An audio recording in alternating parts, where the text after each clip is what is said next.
Okay, hello everyone. We are from Group 4, and for today's quiz presentation, we are going to talk about Deixis and Distance. What is Deixis? Deixis is a field of study from linguistics, namely pragmatics, and it is derived from Greek language, which means pointing via language. It can be interpreted as the word whose reference always changes depending on the context, like who is speaking, the time or place of speaking, then the gestures of the speaker, the current location in the discourse, and of course, the topic of the discourse. Next will be presented by Audrey. Okay, so there are three types of deixis. The first one is person deixis. So person deixis is any expression that can be used to point or direct a person, and it's the process of identifying the participants in a text. It's a term that refers to the individual to whom the speaker or the writer is referring to. Person deixis is divided into three categories. So there are first, second, and then third person. The first one is first person, like I and we.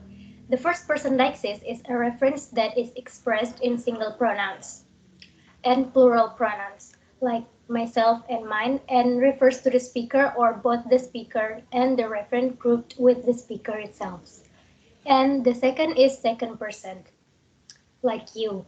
The deixis second person refers to a person or individuals defined as the addressee and is the second person deixis, which includes words like you, yourselves, your, and yours. And then the third one, third person pronoun, like he, she, it, or they. Third person deixis is a deictic reference that reference to who are not recognized as the speaker or addressee and generally indicate to the gender of the utterance, such as he, she, they, him, himself, her, and herself. And then the last one, we have social deixis. So social deixis is a deictic reference that used to define the social relationship between the speaker and the addressee in particular types of address. So these terms can indicate the social status between the speaker and the addressee. So for example, like Your Highness, Your Majesty, and Sir. And the next part will be going to explain by Aldrin. Okay, thank you, Maya and Audrey, for the explanation. And I'm going to start with the spatial dexis, the next type of the dexis. So spatial dexis refers to the location from the time and space. So when we pointing at something or directly commanding someone to come over here, we usually when using spatial dexis, uh, we confirm our general location. And okay, next slide, please. Yes, okay, so in the spatial dixis, there are four types. The first one is psychological distance, and second one is location, the third one is static projection, and the last one is recording. So I'm going to explain two, which later will be explained by Mila. So the first one is the psychological distance refers to psychological distance from for example, myself and from whatever person, we usually refer to, can you come over here or he's over there. So the example for this are he, there, this, that, and yeah, usually it refers to the proximity of that people location. And then the next one I'm going to explain is the location. So usually location is used when we call someone or tell someone to come over. So like get over here and come over here, or we command someone to, can you go over that spot over there? So usually the examples for this kinds of words are there, or I'm sorry, here, there, and many more.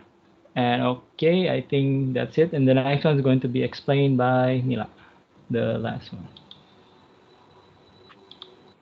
Okay, thank you, Aldrin. Next slide, please. Next again.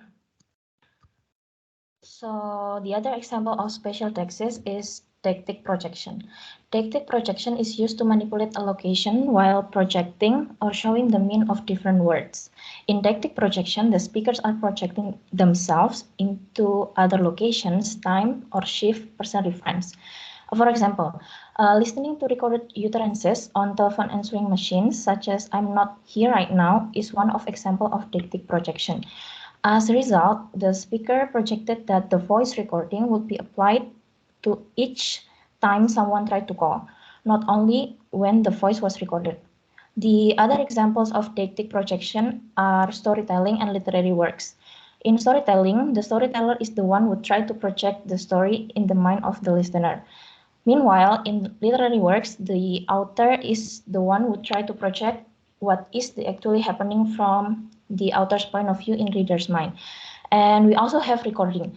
Recording itself is a performance for a future audience in which I convey my presence at the desired location. And the example of recording has already mentioned before, which is telephone answer machines. And the next part will be explained by Royan. Okay, thank you, Mila.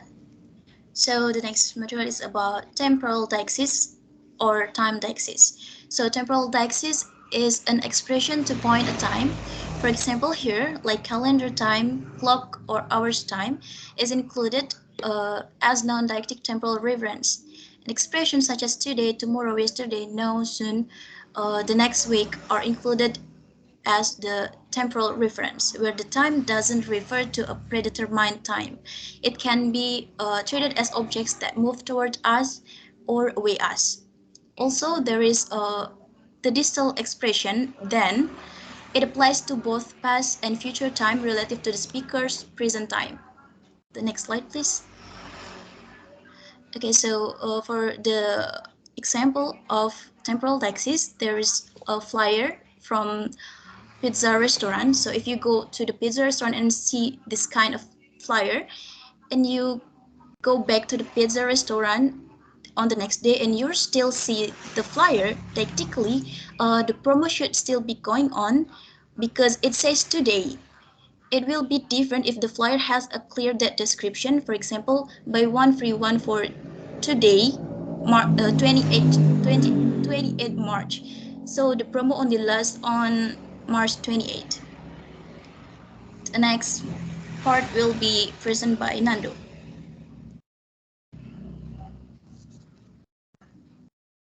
Okay, so for the next part is the discourse thesis. Uh, this type of thesis can be referred as the use of expressions within an utterance to refer to parts of the discourse that contain the utterance or including the utterance itself. And for as for the example, in this discourse, thesis is like the first one is this is a great story, and the word this in the sentence refers to the upcoming portion of the discourse.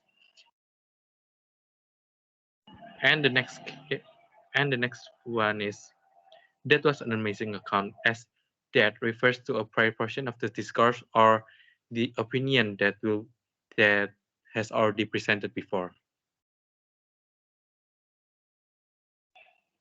Next, uh, and the next one is the distinction that must be made between discourse, deixis, and anaphora, which is when an expression makes reference to the same reference as a prior term. As in the example, we can see a line that says Matthew is an incredible athlete. He came first in the race. In this case, he is not identical because within the sentence above, its denotative meaning of Matthew is maintained regardless of the speaker, where or when the sentence is used, etc. The next example would be that it would be possible for expression to be both deictic and anaphoric at the same time.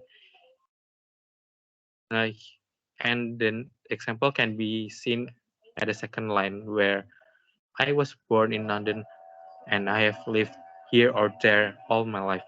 Here or there function anaphorically in the reference to London, and dactically in that the choice between here or there indicates whether the speaker is or isn't currently in London. So for the next part will be explained by Maya.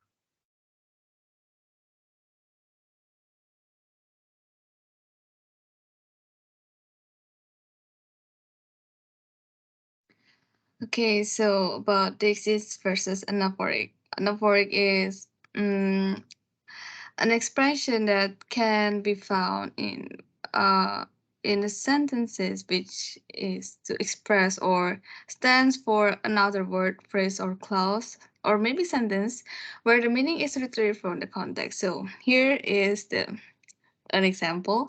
I need a doctor's appointment. Okay, how about 10 tomorrow? No, I don't need that many because he said about doctor's appointment. That means that he was asking about the time, and the nurse said that how about 10 tomorrow? And he said no, I don't need that many. And he thought that they're going to have 10 doctors tomorrow, but she was talking about the time. And I think that's it for the example. Thank you.